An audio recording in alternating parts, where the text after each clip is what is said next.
చూసారా అలా బాగా ఫ్రై చేసేయాలి. ఇందులో ఉల్లిపాయలో ఉన్న వాటర్ అంతా పోయేటట్టు బాగా ఫ్రై చేసేయాలి. అప్పుడు మనకు పచ్చి స్మెల్ రాదు. సో ఇలా బాగా ఫ్రై చేసేసిన తర్వాత ఇందులో మనం గ్రీన్ చిల్లీస్ ఉన్నాయి కదా, గ్రీన్ చిల్లీస్ పీసెస్ కట్ చేసుకున్నాం కదా, అవి ప్లస్ టమాటో కూడా వేసేద్దాం.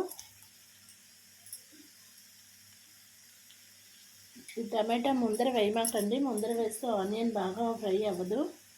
సో టమాటో ఇప్పుడు వేసుకొని మళ్ళీ దీన్ని బాగా ఉడకనిద్దాం. దీనిలో ఉన్న వాటర్ కంటెంట్ మూలన అటు పొటాటో, ఇటు ఆనియన్, ఇటు టమాటో మొత్తం అన్నీ ఉడికిపోతాయి. సో ఇలా ఉడకనిద్దాం.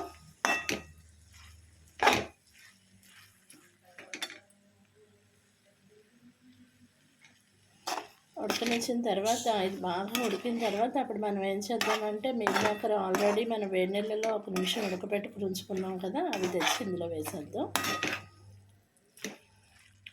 నేను ఫస్టే మసాలా ఎందుకు వేసాను అంటే అదే పేస్టు, ఆనియన్ పేస్ట్ ఎందుకు వేసానంటే అస్సలు మీకు ఇలా చేసుకుంటే పచ్చి స్మెల్లే రాదు, చాలా బాగుంటుంది కర్రీ.